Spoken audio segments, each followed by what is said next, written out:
So the talks have begun today in Vienna, and it seems like sanctions is where they've begun their negotiations, their new talks, the sanctions relief aspect of the final deal. We know that Iran is insisting on the removal of sanctions once the deal is done. However, the U.S. administration and the Congress are insisting on the gradual relief. What do you see as happening and the outcome? Well, first of all, the two sides did reach agreement on all of the major issues on April 2nd, and that was announced by both sides after their Lausanne round of talks. So now they're sitting down for the first time since then to write out the technical details of that implementation plan based upon the framework from Lausanne. And yes, I think the first issue they're going to turn to is the sanctions relief and phasing out portion of the agreement. Both sides have been describing the same thing in different ways regarding sanctions relief. The fact sheet that the United States released makes it clear that sanctions on Iran for nuclear-related issues will only be lifted when Iran meets its major nuclear nonproliferation obligations with respect to uranium enrichment, the Iraq heavy water reactor, the transparency measures, additional transparency measures they've agreed to allow, as well as the conclusion of the International Atomic Energy Agency's investigation into possible military dimensions experiments in the past.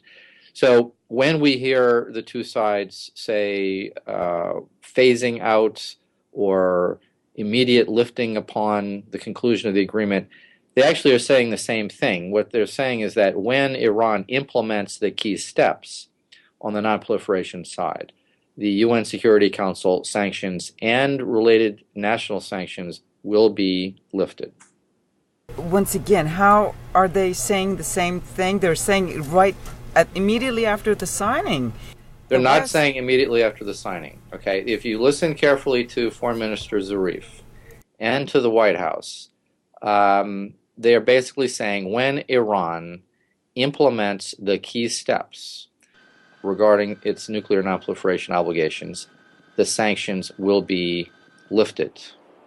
In the interim, there will be sanctions relief in the form of waivers on freezing of assets, but they will not be completely removed until Iran takes these steps. How long it will take Iran to take these steps is unknown. It could be 6 months, it could be 12 months. There are a lot of variables. Iran wants to take those steps as soon as possible in order to allow for the removal of sanctions.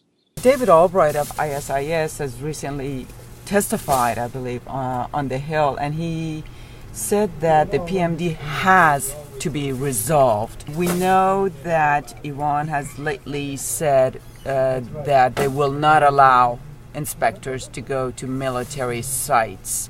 On the other hand, there are others who also believe that the IAEA should clarify this, should visit the site.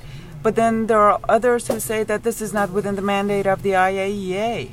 Well, there's a lot of noise and confusion on this issue.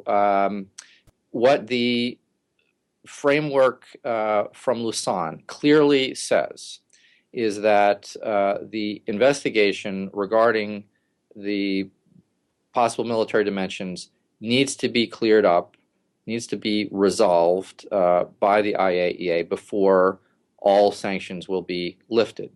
The IAEA is going to require a lot of different things in order to conclude their investigation to ensure that Iran is not continuing to pursue experiments that have applications for making nuclear weapons. That may include access to certain sites like Parchin, and including certain military sites. I would point out that even though some of Iran's leaders say there shall be no IAEA access to certain military sites. Iran has allowed access to certain military sites, including Parchin in the past. So, I think what we're hearing is, again, the two sides trying to spin the agreement from Lausanne in ways that address the concerns and the criticisms of hardliners in each country. The bottom line is that they have agreed that this investigation has to be resolved. Now, with respect to Mr. Albright and his assertion that this investigation needs to be concluded before the implementation of the agreement, I strongly disagree. We already know a great deal about what Iran did in the past, allowing the IAEA certain access to certain sites in the hopes that we can clarify what happened 10, 15 years ago, I think is in some ways a fool's errand, because Iran is not going to admit that they conducted experiments with direct applications to nuclear weapons. We don't need to have this sort of access in order to understand how to verify this agreement. What matters, I think, right now is that we get the enhanced IAEA inspections in place as soon as possible to ensure that going forward, Iran is not engaged in military-related activities that could be used for a nuclear weapons program. That's what's important. It would be nice to understand more about the past, but it is not absolutely essential for what we need to do going forward.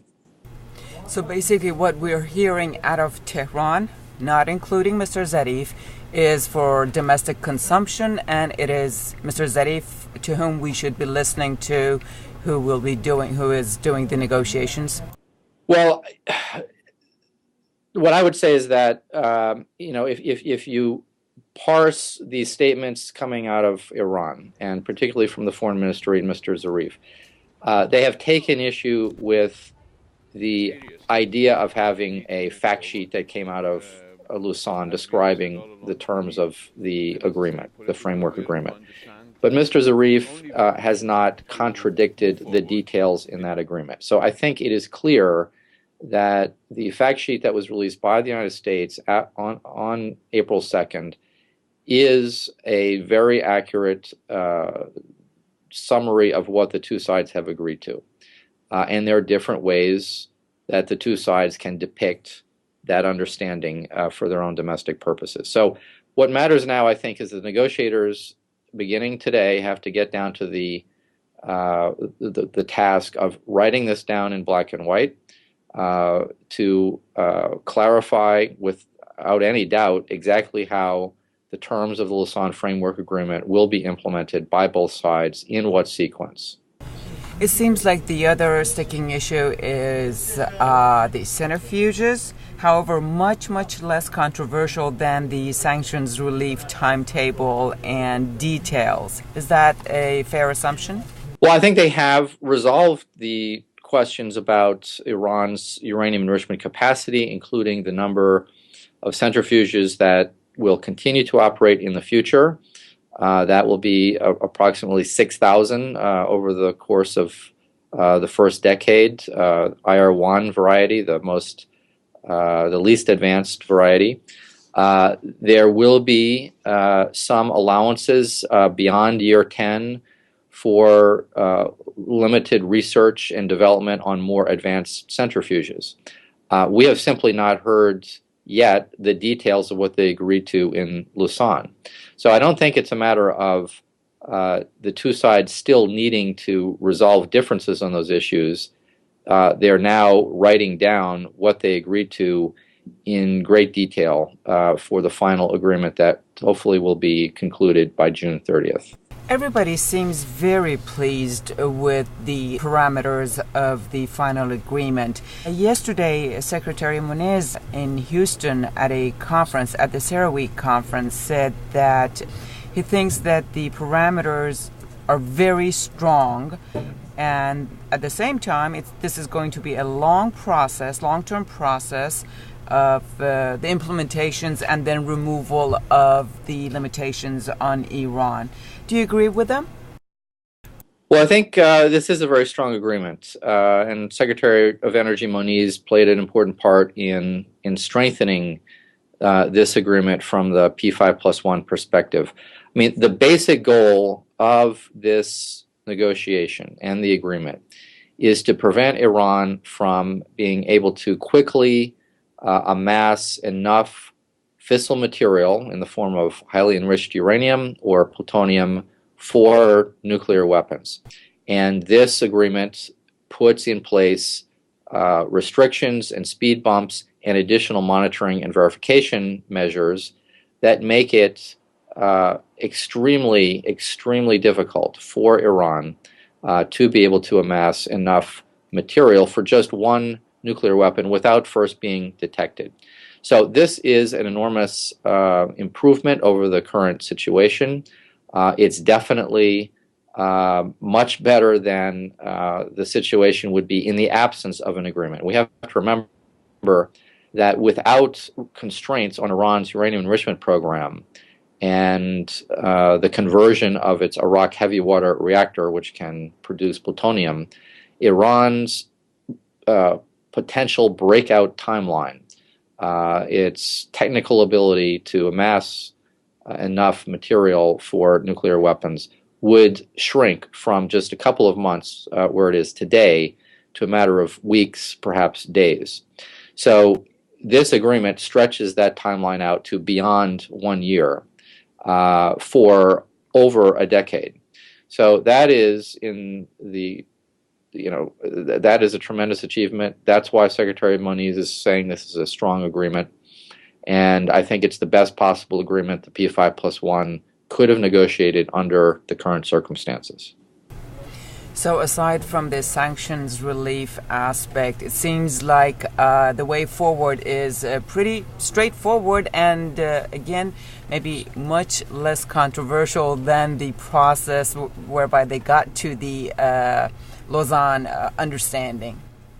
Well, I think, yeah, the tough work was reaching the framework agreement on April 2nd. The two sides have made the big, difficult choices already. There are still challenges ahead. There are going to be ups and downs as the two sides work out the excruciating details of that framework agreement. This is an extremely complex agreement that will last over several years. It's an unprecedented type of agreement in the international nuclear non-proliferation sphere. So there are going to be some ups and downs, but I think the hard work has already been accomplished as far as the negotiations go.